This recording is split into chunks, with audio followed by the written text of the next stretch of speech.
Afternoon, guys. Hope you're well. Same process as ever. With Max on either side. Raise your hand so let us know you'd like to ask a question.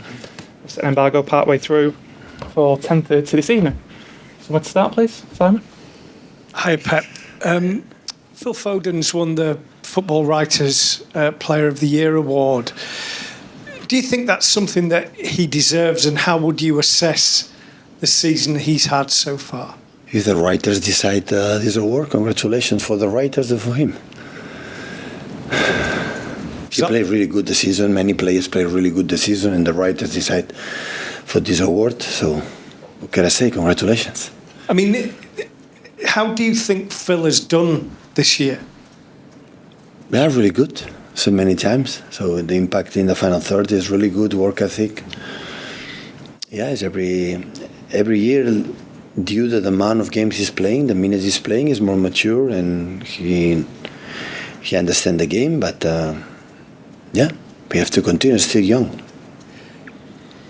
Earlier in his career, when he was younger, when you were kind of new here, there were a lot of people questioned the way that you treated him and whether he got enough chances. And you always said, if he sticks with me, he'll be fine. We know what we're doing. Is that sometimes difficult when you know how to develop football players, but people from the outside are saying you're not doing it correctly?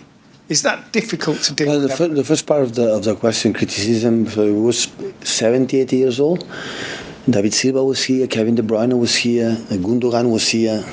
So he's playing a team. I want a lot of Premier Leagues and final stages in all competitions. So it's not easy to play so demanding that.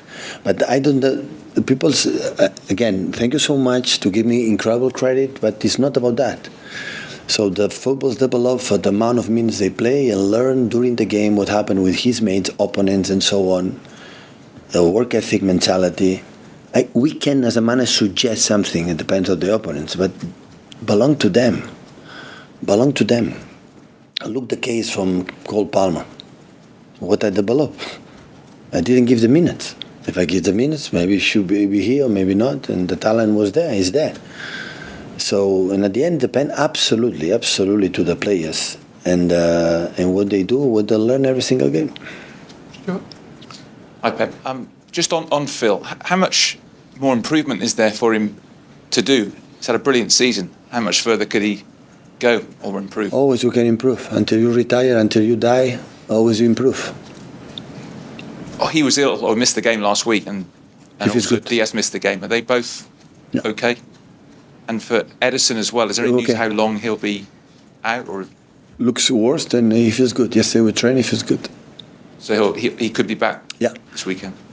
Obviously, you've got four games in the title race left. Arsenal haven't won it for 20 years. You seem to win it pretty much every year in the last decade.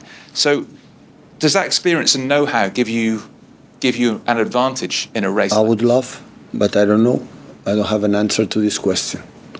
I would love to think yes, but we have to prove it tomorrow against Wolves and the next games.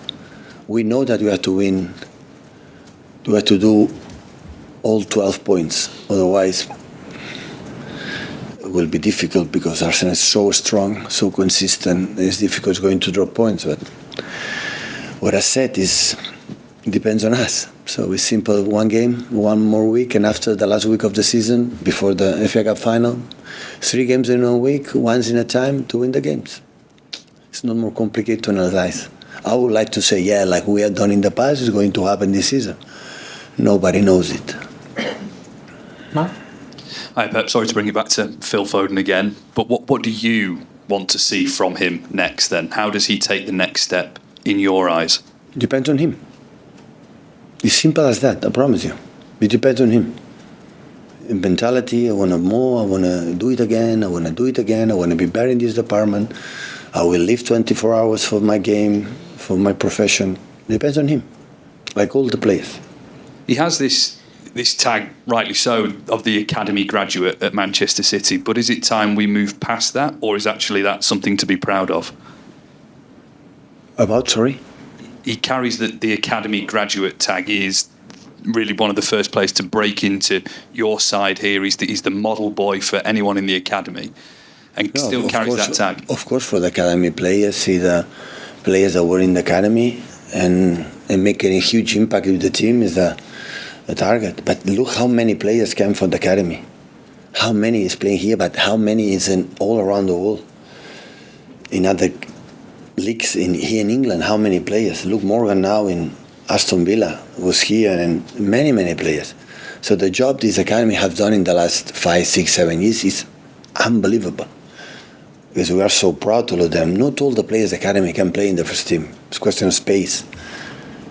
It cannot. But they held them to be better players, human beings, and look what happened. All of them are professionals, the long careers will be. So it's so nice. It's really, really good. And finally, just a word on Wolves and the work that Gary O'Neill's done this season, because I think some Wolves fans were certainly fearing the worst in relegation, but actually they've got themselves securely in mid-table. Really good. Hi, Pep. How was it to have a full week of training sessions? Good. Days off and put 3 really good training sessions. As always, the team always train good. But can you do more stuff when you have more time and work tactically instead of just recovering? More fresh the mind. The tactic, you have the little details. But at this stage, it's not much to talk about tactics. It's about fresh legs, minds, and ready for game for tomorrow. And a bit more general question: do you have time to think of new ideas, new tactical ideas? How do you think of them? Do you take inspiration of others or your staff? Right now, no. Right now is rest of myself and prepare Wolves, and after Fulham, and no more than that. No. Hi, Pep. After Aston Villa lost in the first leg of their European tie last night, it looks as though we won't have any English teams in the last 4 in the final of the major competitions. Jurgen Klopp said today that he thinks that's down to the schedule in this country, that it's much more difficult for teams here to be successful in Europe. I know you've spoken about the schedule before, but is there a direct correlation in your mind too in terms of not having English representatives in the major finals of European competitions because of what you have to face? Yeah. I don't know if it's the main reason, but I'm completely agree with Jurgen. It's one of the reasons. Does more have to be done in this country to change that, to allow you to It's not going to change. Don't insist with that. It's not going to change. But maybe next season we are 3 or 4 English teams in the final stages. But for a long, long time, it's more difficult, yeah. And just asking about Erling as well. Obviously, he started on the bench at the weekend, came on, looked a bit more like at his best form. He was aggressive, he stretched the defence. Is he fit to start again this weekend? Yeah. And did you, when you saw him come on, did you see a bit of the fire back in him that we haven't seen maybe in the last few weeks? When everybody's fit, they have to be ready. I don't know exactly what they're going to do tomorrow. Of course, I know not have a little doubts for 1 or 2 players in the lineup, but the rest, the game plan and what I want to do, I had time to think about it and see last games from Wolves, and yeah, but he's ready. Yeah. Okay, set an bag off 10:30 this evening.